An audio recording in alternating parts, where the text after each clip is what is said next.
I noticed there was a lot of things about countertypes. Countertypes. That was what I was just about to say. There's a bunch of people like countertypes. So let's just talk about countertypes then. Yeah. Like I was going to get down that on the list, but let's just jump right to it. Countertypes. One of my favorite topics, because this is a way that a lot of people get mistyped. So for each of the 9 types, there are 3 subtypes, based on which of these 3 instincts is dominant in your experience and how that mixes up with your type. So the subtypes are great because they give you more specific categories than the main type. It's like using the 9 types alone is sort of like using a blunt instrument or having a map that isn't that well defined. When you add the subtypes in, there's a lot more definition and specificity. And so it makes it actually easier to find your type because let's say you can't decide if you're a 2 or a 6.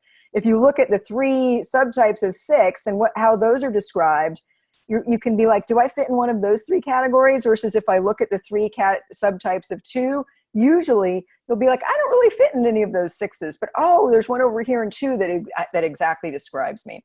So the subtypes are important. Now for each of the 9 types, there are 3 subtypes, and one of those 3 is what we call a countertype. It's a subtype that kind of goes against the main flow, energetic flow of the type. For instance, 5s, for instance, tend to withdraw. They tend to be a little bit more away. They move away from people, just as a sort of a fundamental move. The sexual 5 is the countertype because the sexual instinct is something that wants to go toward people. And, it's this instinctual drive to merge or fuse or connect with somebody else at a deep level. And remember, the sexual instinct is it's more about, instinctual connection. We're not talking about romance here. We're talking about sex, but it's more than sex. It's the energy behind creation. It's the energy behind, it's a kind of intensity of connection that's sexual, but more than sexual, but not so much about love and romance. It's more body-based. It's more instinctual. So you've got the sexual instinct that's moving out toward other people, and you've got the 5 energy that's moving away. Now, when those are going against each other, that's when you get the countertype. So the sexual 5 is the countertype of type 5. Now, the reason why it's really important to know countertypes is oftentimes the countertype doesn't look a lot like what you think the main type looks like. And so those people often can't find themselves. So a sexual 5 might mistype themselves even as a 4, because even though 4s are really different than 5s and they tend to be more in their emotions than even the sexual 5 is a 5 that tends to be more in touch with their emotions. And so they may not relate to some of the typical 5 descriptions. And so all of the types have this countertype. Now, there is one countertype that's kind of famous in Enneagram circles, and that's the sexual 6, because a lot of people who don't even know what a countertype is know about a counterphobic 6. And 6s come in 3 versions, like all the other types. And 2 of the versions are kind of go with the ideas of fight or flight as 2 basic reactions to fear. You either want to run away or you want to kind of fight and go toward the source of fear with strength. And the counterphobic 6 is a 6 that goes against fear with strength. And so we often see a counterphobic 6 as someone who's a real contrarian, who rebels more, who doesn't really feel the fear, but kind of gets strong and tough to go out to meet the source of fear, actually likes dancing with danger. That's the counterphobic 6, and it's just a 6 that goes against fear. And so it's the most obvious of the countertypes that it goes against fear with strength.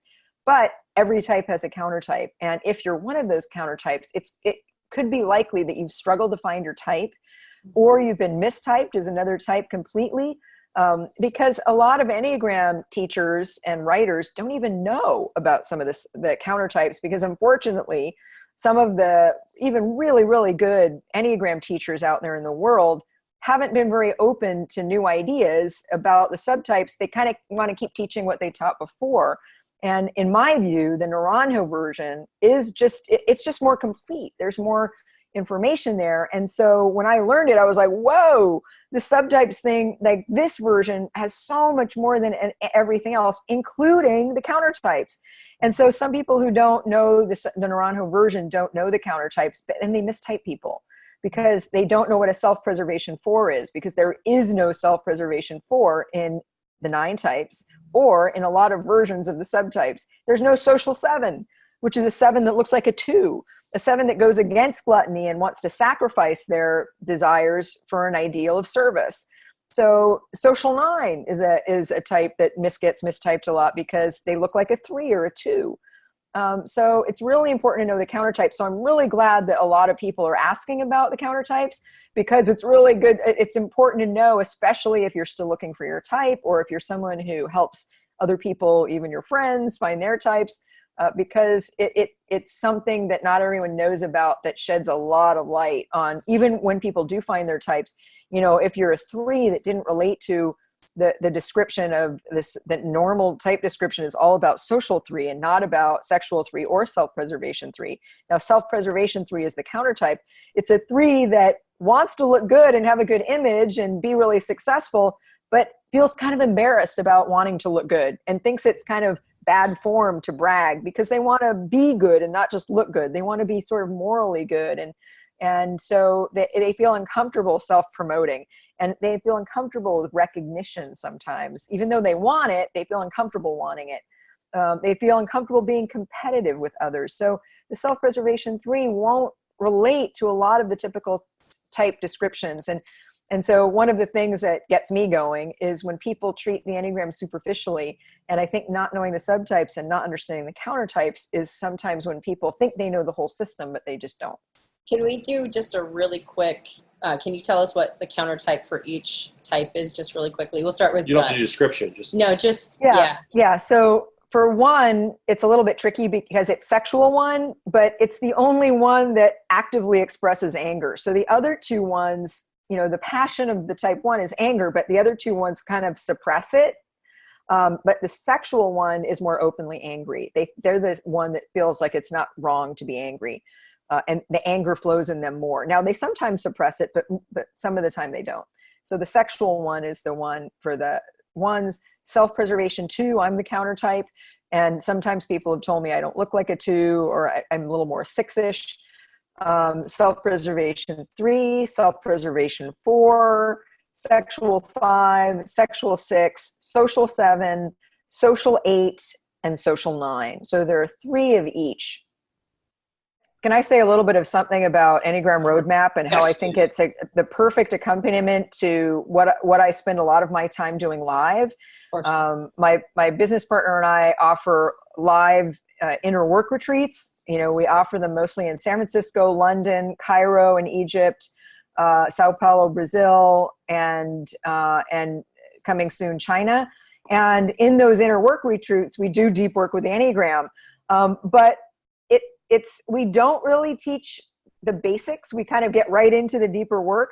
So Enneagram Roadmap is like the perfect thing to do if you're wanting to do some deep work as a prelude to kind of doing one of our inner work retreats, or even doing one of our professional workshops where we help practitioners learn to use the Enneagram in a deep and accurate way. So we'd love to see you at one of our 5-day programs, but Enneagram Roadmap is really a good thing to do first, to kind of, first of all, just, you know, enter into the Enneagram, I think, in a deep way, and how it can be used as a growth tool and what the system is all about. But also as an introductory workshop you can do in the comfort of your own home before you come and do something deeper with us, which we'd love to have you do. Well, and to piggyback on that, Joel was mentioning when we flew Beatrice out again, when we were in Florida, to record more content. As you mentioned, we've been listening to that all day long because we've been doing some editing on it.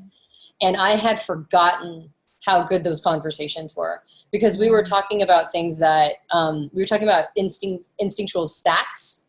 So, you know, people have been talking, you know, I'm a self-pres sexual, or I'm a social, you know, sexual, or whatever, self-pres. And then you just kind of hinted.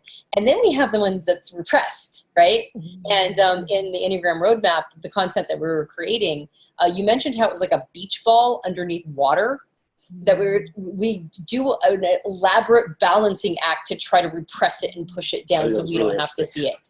And so we talked about those things about stacks and what it looks like to have each of those instincts, what it looks like when one of those is your repressed beach ball underneath the water, and what it means to have one that's dominant. And it was when it explodes. When it explodes, yeah, because that beach ball will come up sometimes and surface, and what it looks like when your repressed instinct explodes. I mean, it's such good stuff. So that's now in the Enneagram roadmap, or those are being uploaded right now. And they're just, it's just really amazing content. So I also would like to put my hat in the ring of recommending that right now, because we're releasing Enneagram Roadmap right now. It's a really good time to go check out that program. So